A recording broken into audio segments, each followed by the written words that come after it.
इस कार्यक्रम के प्रायोजक हैं ठंडा का नया फंडा, जॉनसन्स बेबी पाउडर, ममता जैसी हिफाजत, आयुर सनस्क्रीन लोशन, रिया गोल्ड बिस्किट, हक से मांगो।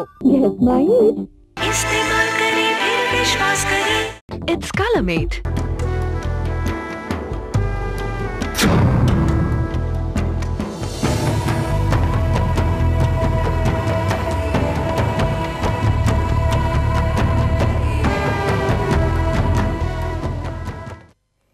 नमस्कार। हमारा ये कार्यक्रम अधिकार, इंसाफ की लड़ाई यानी द बैटल फॉर जस्टिस देश में उपभोक्ता आंदोलन को मजबूत करने, कंज्यूमर्स को उनके अधिकारों के बारे में सचेत करने और उन्हें उनकी जिम्मेदारियों के बारे में जागरूक करने की दिशा में एक कदम है। अधिकार, इस कार्यक्रम में बताया जाएगा कि आप अपने उपभोक्ता अधिकारों की रक्षा किस प्रकार कर सकते हैं और वो सब जानकारी आपको दी जाएगी जिसके होने पर कोई भी व्यक्ति आपके साथ धोखा, जालसाजी या फरेब नहीं कर सकता और आपको गुमराह करने की बात तो सोच भी नहीं सकता। कंज्यूमर प्रोटेक्शन एक्ट के तहत स्थापित डिस्ट्रिक्ट फोरम, स्टेट कमीशन और नेशनल कमीशन के फैसलों की जानकारी नाट्य रूपांतर और उन पर चर्चा के जरिए दी जाएगी। उपभोक्ता अदालतों में न्याय पाने के लिए किसी वकील की सेवा लेने की आवश्यकता नहीं है। अधिकार के माध्यम से आप जान सकेंगे कि मुकदमे की तैयारी करने, सबूत जुटाने और अपने मुकदमे की खुद पैरवी करने के लिए किन बातों को ध्यान में रखना आवश्यक है। 15 मार्च सन 2006 को विश्व उपभोक्ता दिवस के अवसर पर आपके हक की लड़ाई लड़ने का वचन देता है। आपका ये कार्यक्रम अधिकार, इंसाफ की लड़ाई यानी द बैटल फॉर जस्टिस। आज का हमारा ये कार्यक्रम उपभोक्ता अदालत द्वारा दिए गए एक फैसले पर आधारित है, तो आइए देखते हैं।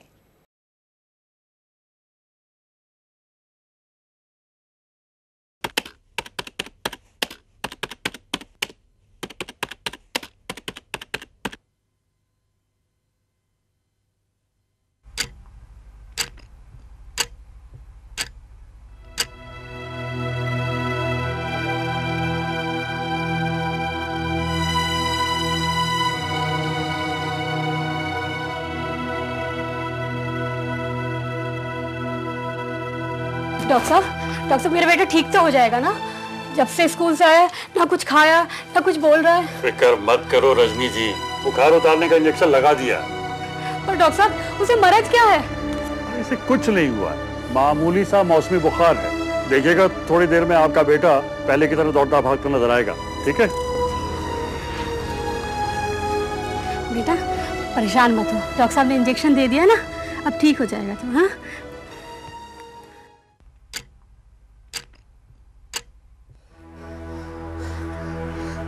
किशोर, बेटा बेटा क्या बात है? क्या बात है बेटा? क्या परेशानी हो रही है? किशोर बेटा, किशोर क्या हो रहा है? क्या हुआ बेटा? हे भगवान, मेरे बच्चे को क्या हो रहा है? मैं क्या करूं? डॉक्टर साहब प्लीज देखिए मेरे बच्चे को क्या हो रहा है। डॉक्टर साहब प्लीज। अरे विनोद। हाँ भैया। ऐसा कर, इसे एक इंजेक्शन और लगा दे। ठीक है भैया। बेटा ठीक हो जाएगा, ठीक हो जाएगा बेटा, ठीक हो जाएगा।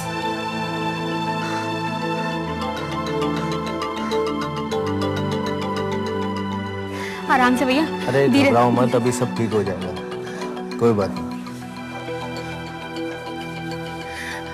ठीक हो जाएगा बेटा, अभी सब ठीक हो जाएगा। बेटा बेटा क्या बात है बेटा? मुझे बता क्या हुआ बेटा? किशोर क्या हो रहा है बेटा? किशोर ओ बेटा क्या बात है? क्या बात है बेटा? डॉक्टर साहब देखिए जरा किशोर को क्या हुआ है, बड़ा परेशान हो रहा है। डॉक्टर साहब देखिए। हाँ बेटा देख डॉक्टर साहब आ गए बेटा, देखिए।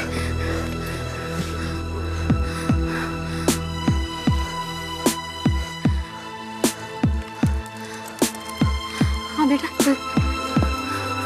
ठीक हो जाएगा बेटा, ठीक हो जाएगा।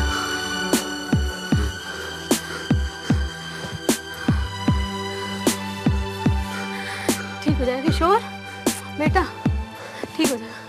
देखिए रजनी बहन, हमसे जितना हो सकता था हमने कर दिया। अब अगर आप मेरी बात मानो तो इसे जल्दी से जल्दी जिला अस्पताल ले जाओ। बड़े अफसोस के साथ कहना पड़ रहा है कि अस्पताल पहुंचने से पहले ही आपके बेटे की मृत्यु हो गई। मेरा किशोर मुझे छोड़कर नहीं जा सकता, मेरा बेटा मुझे छोड़कर नहीं जा सकता। किशोर, किशोर बेटा उठ। नहीं, नहीं, मेरा बेटा मुझे छोड़कर नहीं जा सकता। नहीं, नहीं।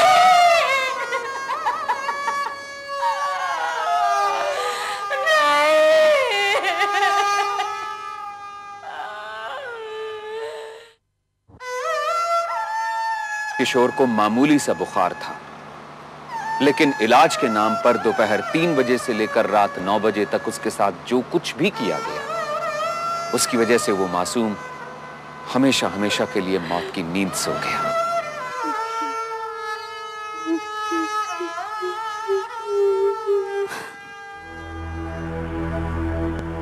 रजनी, रजनी बहन।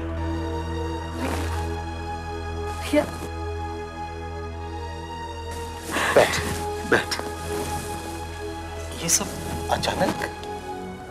किशोर तो काफी होनहार लड़का था, हर परीक्षा में अव्वल आता था। ये क्या? आखिर उसे हुआ क्या था? अब जो होना था सो तो हो गया भैया, अब क्या फायदा। पहले उसके पिता मुझे छोड़कर चले गए और अब किशोर भी मुझे छोड़कर चला गया। आखिर पता तो चले कि उसे हुआ क्या था, उसे बीमारी क्या थी? कुछ नहीं भैया, बुखार आया था। डॉक्टर पांडे ने 2 इंजेक्शन लगाए बुखार उतारने के लिए, और जब उसके हाथ में कुछ नहीं रहा तो उसने कह दिया कि जिला अस्पताल ले जाओ, और वो जाने से पहले ही मेरा बच्चा, वो पहुंचने से पहले ही मेरा बच्चा। हिम्मत रख रजनी, तू डॉक्टर का वो पर्चा दिखा, देखो तो उसमें क्या लिखा है। आखिर हमारे किशोर को बीमारी क्या थी? हाँ, जा लेकर आ।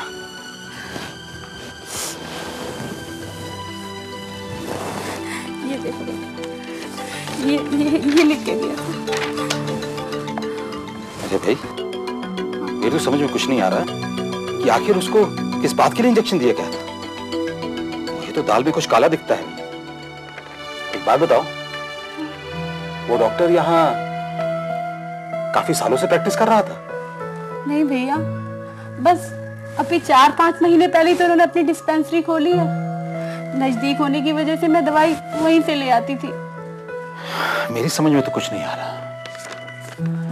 पर रजनी, मेरा मन कह रहा है कि कहीं ना कहीं डॉक्टर से इलाज में लापरवाही जरूर हुई है।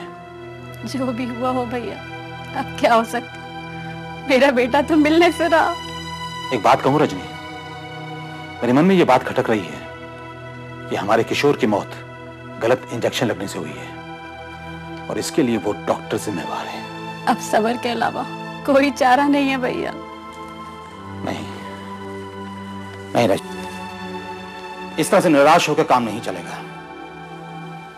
मैं मानता हूं कि हमारा बच्चा वापस नहीं आ सकता, लेकिन अगर किसी की लापरवाही की वजह से हमारे बच्चे की जान गई है तो उसे छोड़ा भी तो नहीं जा सकता ना, ताकि ऐसे हादसे बार बार ना हो।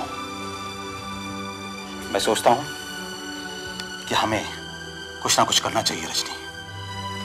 भैया, अगर तुम्हें लगता है कि ऐसा कुछ हुआ है तो तुम जो समझो वो करो।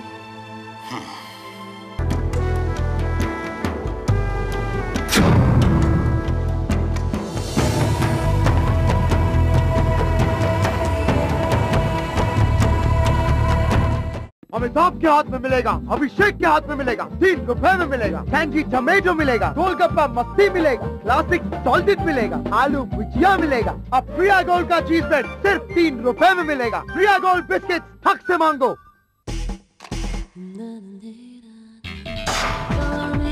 Show your true colors. Colormate hair colors. You're looking great. It's Colormate.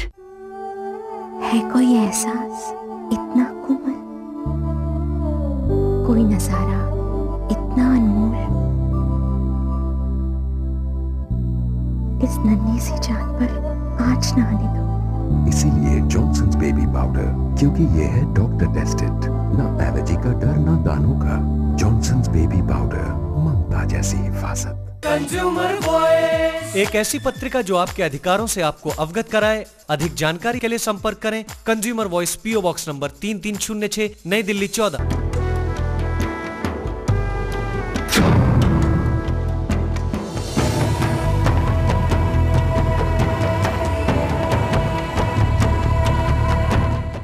हमने इंडियन मेडिकल एसोसिएशन के सेक्रेटरी जनरल डॉक्टर विनय अग्रवाल से इस बारे में बातचीत की और यह जानने की कोशिश की कि इंडियन मेडिकल एसोसिएशन इस तरह के मामलात में क्या कदम उठा सकती है। इंडियन मेडिकल एसोसिएशन एक वॉलंटरी बॉडी है, देश के 1,70,000 डॉक्टरों को रिप्रेजेंट करती है जो मॉडर्न मेडिसिन में प्रैक्टिस करते हैं। इंडियन मेडिकल एसोसिएशन का मेन और उद्देश्य यही रहा है कि किसी तरह इस देश को झोला छाप डॉक्टरों से बचाया जाए।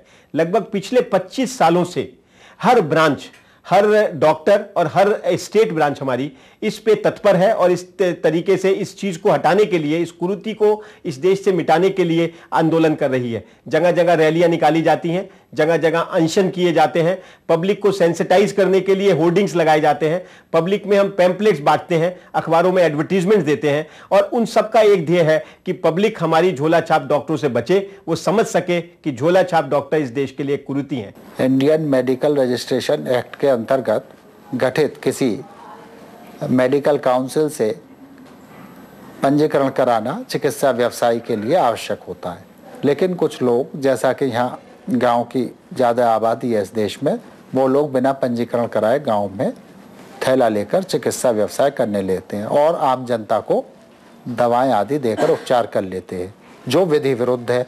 इसलिए उन्हें क्वैक्स और झोला छाप डॉक्टर आम भाषा में कहते हैं, जो कि दंडनीय अपराध है।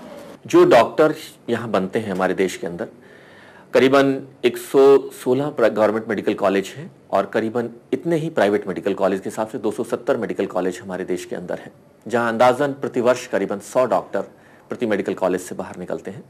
इस करीबन 22,000 डॉक्टर हमारा देश प्रतिवर्ष बनाता है। लेकिन ये सारे डॉक्टर शहरों के आसपास ही बने रहना चाहते हैं, जिस कारण उन दूर दराज क्षेत्रों के अंदर जहाँ ये क्वालिफाइड डॉक्टर की उपलब्धि नहीं होती, आम आदमी फोर्स किया जाता है कि वह झोला छाप डॉक्टरों की सेवाएं ले। दूसरा कारण जो है, देश के अंदर आज भी आर्थिक स्थिति बहुत सारे लोगों की इतनी अच्छी नहीं है कि वे हमारे क्वालिफाइड डॉक्टरों की फीस बर्दाश्त कर सके, जिस कारण लोग सामान्यतः इन झोला छाप डॉक्टरों के पास जाते हैं। क्वैक्स झोला छाप डॉक्टर जो बिना जानकारी के, बिना मेडिकल डिग्री के दवाई देने का काम कर रहे हैं, इलाज कर रहे हैं लोगों का, ऐसे लोगों के बारे में हमें जानकारी दें। जानकारी मिलने के बाद हम लोग कार्रवाई जरूर करेंगे और ये कार्रवाई पर्याप्त होगी बाकी लोगों को बताने के लिए कि ये व्यक्ति सही नहीं है, इससे इलाज नहीं कराना चाहिए।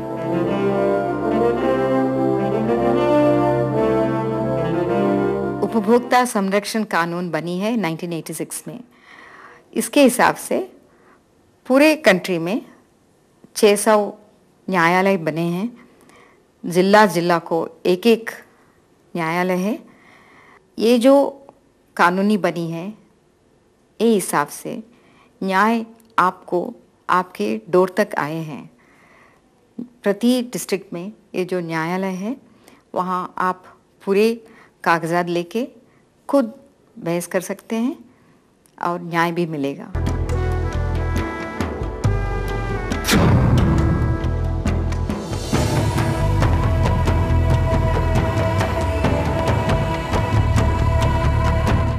डॉक्टर पांडे, आप अपनी सफाई में कुछ कहना चाहते हैं? हुजूर, मैंने तो अपनी तरफ से पूरी कोशिश की, इंजेक्शन भी लगाया, लेकिन जब देखा कि मामला मेरे काबू से बाहर है तो मैंने अस्पताल को रेफर कर दिया। ये आपने अपने लेटर हेड में आरएमपी लिख रखा है, आप बताएंगे आपने डॉक्टरी की कौन सी पढ़ाई की है? जी, मैंने एलोपैथी और होम्योपैथी दोनों की किताबें पढ़ी। किस इंस्टीट्यूट से? इंस्टीट्यूट? जी, मैंने घर बैठ करके डॉक्टरी की पढ़ाई बहुत अच्छी तरह से की है, बहुत मेहनत से की है। क्या आप अपनी सनद दिखा सकते हैं? जी, वो सनद कैसी? जी नहीं, मैं तो आरएमपी इसलिए लिखता हूँ क्योंकि मैं रूरल मेडिकल प्रैक्टिशनर हूँ। मेरे पास एलोपैथी में आरएमपी की क्वालिफिकेशन है। मैं आपको सर्टिफिकेट दिखा सकता हूँ। सर्टिफिकेट दिखाओ। ये रहा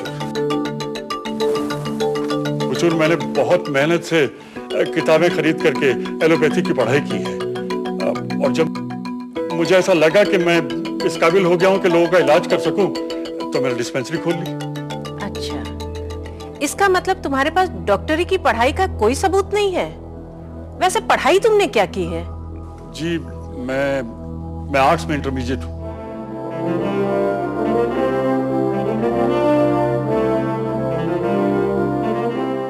रजिस्टर्ड मेडिकल प्रैक्टिशनर नाम की कोई क्वालिफिकेशन नहीं है। रजिस्टर्ड मेडिकल प्रैक्टिशनर एक काउंसिल का रजिस्ट्रेशन है जो रेस्पेक्टिव काउंसिल्स के द्वारा दिया जाता है।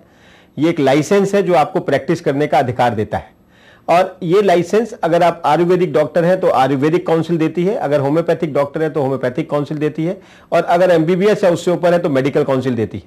आपको ये रजिस्ट्रेशन सर्टिफिकेट या ये लाइसेंस को अपने क्लिनिक पे डिस्प्ले करने का चाहिए। पब्लिक का ये हक है कि वो एक उस डिग्री को या उस लाइसेंस को देखे जो कि उस क्लिनिक पे डिस्प्लेड है या नहीं है। तमाम पहलुओं की बारीकी से जांच के पश्चात डिस्ट्रिक्ट फोरम इस नतीजे पर पहुंचा है कि डॉक्टर और उसका कंपाउंडर पहले दर्जे के झूठे हैं। उनके बयानों पर कतई यकीन नहीं किया जा सकता। उन्होंने जो सर्टिफिकेट पेश किया है वह नकली है। उन्होंने मेडिकल की कोई पढ़ाई नहीं की और सिर्फ लोगों को लूटने की गरज से अपनी डिस्पेंसरी चला रहे थे। यह गंभीर लापरवाही का मामला है और इस तरह के मामलों में किसी तरह की कोई रियायत नहीं दी जा सकती। कंपाउंडर विनोद, जो कि डॉक्टर पांडे का छोटा भाई है, उसने भी किसी तरह की कोई ट्रेनिंग नहीं ली जिससे यह साबित हो सके कि वह कंपाउंडर का काम करने के काबिल है, इसलिए वह भी बराबर का जिम्मेवार है। कंपाउंडर केवल तभी कोई दवाई या इंजेक्शन दे सकता है जब किसी मेडिकल की डिग्री रखने वाले डॉक्टर द्वारा उसे लिखित रूप से ऐसा करने के लिए कहा जाए। जाहिर है कि ये दोनों भाई लोगों को गुमराह कर लूटने के व्यापार में लगे हुए हैं। इसलिए यह मामला उपभोक्ता संरक्षण अधिनियम 1986 के अंतर्गत अनफेयर ट्रेड प्रैक्टिस का है। यह उपभोक्ता मंच शिकायतकर्ता द्वारा मांगे गए 3 लाख रुपए के हर्जाने को मंजूर करता है। उसके साथ ही यह हुक्म भी दिया जाता है कि भूली में इनकी डिस्पेंसरी को फौरन बंद किया जाए।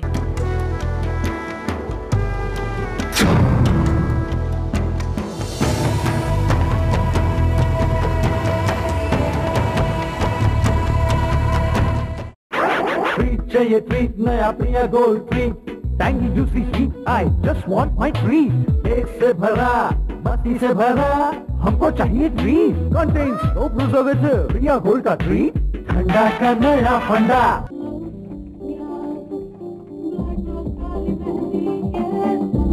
बरसों से जानी मानी ब्लैक रोज काली मेहंदी। हर खूबसूरत त्वचा चाहे एक प्रोटेक्टिव शील्ड धूप की किरणों से, वो चाहे Ayur sunscreen lotion wheat germ oil और विटामिन ई के गुणों के साथ जो संजोए मेरी त्वचा को जैसे सीप मोती को। अयूर सनस्क्रीन लोशन, प्रकृति का सुरक्षा कवच। घड़ी डिटर्जेंट, ताकि आप पाएं हर धुलाई बेहतर और भी बेहतर। इस्तेमाल करें फिर विश्वास करें।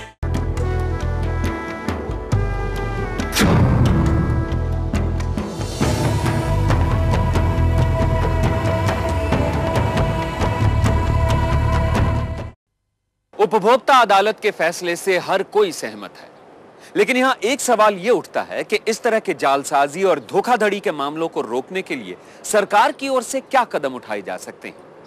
यह मामला अनफेयर ट्रेड प्रैक्टिस का है।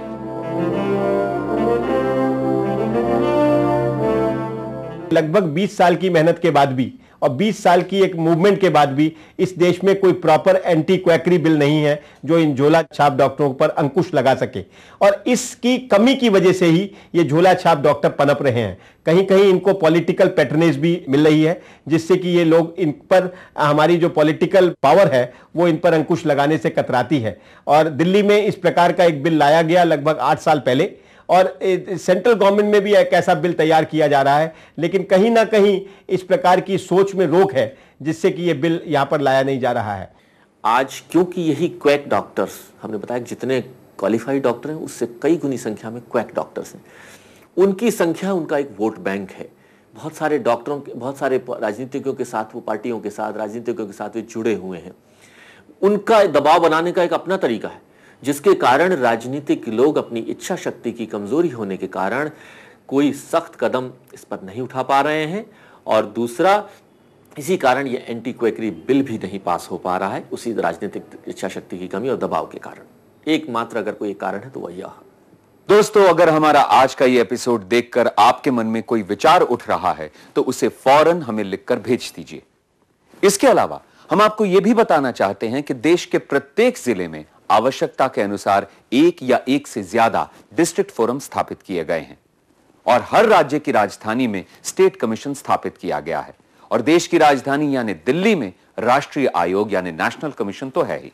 आपकी जिंदगी प्रीशियस है और आप इसको झोला छाप डॉक्टरों के हाथों ना दें, और मेडिकल कॉन्फिडेंस आप क्वालिफाइड डॉक्टर के पास ही रखें। आप पैथी अपनी चुन सकते हैं कि आप आयुर्वेद में इलाज कराना चाहते हैं या मॉडर्न मेडिसिन में चाहते हैं या आप होम्योपैथिक में चाहते हैं। उस फील्ड के क्वालिफाइड लोगों के पास ही जाएं जो उसकी काउंसिल से रजिस्टर्ड है। डिस्ट्रिक्ट फोरम में जो है 20 लाख तक आप वहां दावा लेके जा सकते हैं। 20 लाख के ऊपर 1 करोड़ तक स्टेट कमीशन में जा सकते हैं। इसके ऊपर माने 1 करोड़ के ऊपर फिर दिल्ली आना पड़ेगा नेशनल कमीशन में। आपको बस एक सादे कागज पर अपना नाम, पता और जो कुछ आपके साथ हुआ है और उसके एवज में आप जो हर्जाना या मुआवजा चाहते हैं वो सब लिखकर अपने नजदीकी कंज्यूमर फोरम में जमा कराना है, बस। हाँ, एक और जरूरी बात है। जैसा कि आपने आज के कार्यक्रम में देखा है कि किसी भी उपभोक्ता मामले की पैरवी करने के लिए यह जरूरी नहीं है कि किसी वकील की सेवाएं ली जाए।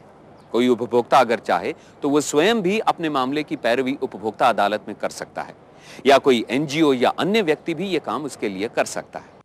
इसके अलावा एक और निहायत जरूरी बात, किसी भी उपभोक्ता मामले को उपभोक्ता अदालत में 2 वर्ष की अवधि में दर्ज करा देना चाहिए। अगर कोई मामला 2 वर्ष के बाद में दर्ज कराया जाता है तो शिकायतकर्ता को उपभोक्ता अदालत को इसके पर्याप्त कारण बताने होंगे और अदालत को संतुष्ट भी करना होगा। दोस्तों, आपके इस कार्यक्रम यानी अधिकार के माध्यम से हम भविष्य में भी उपभोक्ताओं के अधिकारों के हनन से संबंधित ऐसे और भी कई सच्चे मामले उठाते रहेंगे, उनसे आपको रूबरू कराते रहेंगे। इस कार्यक्रम के लिए हमने देश भर से उपभोक्ताओं की समस्याओं के बारे में विचार आमंत्रित किए, और हम आपको बताना चाहते हैं कि हमें उपभोक्ताओं की समस्याओं के बारे में इन खतों के माध्यम से, इन ढेर सारे खतों के माध्यम से आपके बहुत से विचार प्राप्त हुए हैं, और आम उपभोक्ताओं ने हमसे ये उम्मीद की है कि हम न केवल उनकी समस्याओं को अपने इस कार्यक्रम में उठाएंगे बल्कि उनका समाधान करने में भी उनकी मदद करेंगे। और हम यानी अधिकार की पूरी टीम आम उपभोक्ताओं से यह वादा करती है कि हम न सिर्फ आपकी समस्याओं को अपने इस कार्यक्रम में उठाएंगे बल्कि उनका समाधान ढूंढने में, उन्हें हल करने में आपकी पूरी मदद करेंगे।